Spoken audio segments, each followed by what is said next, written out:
Salve e benvenute ad Italiano Chiaro, corso di italiano per stranieri. Io sono Sara e oggi vi racconterò la mia giornata. La mia giornata comincia abbastanza presto, infatti mi sveglio alle 6. Faccio la doccia, mi vesto e faccio colazione. La colazione è per me il pasto principale della giornata.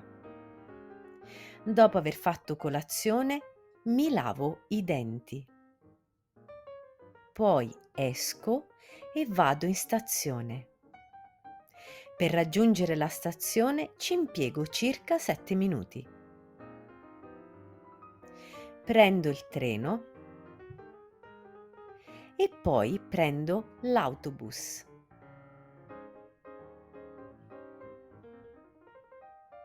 Comincio a lavorare alle 9. Oltre ad insegnare italiano, insegno anche canto. Esco da lavoro all'incirca alle 3. Prendo l'autobus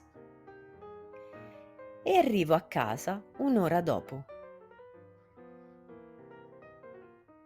E la vostra giornata come si svolge? Raccontatemelo nei commenti. Ciao!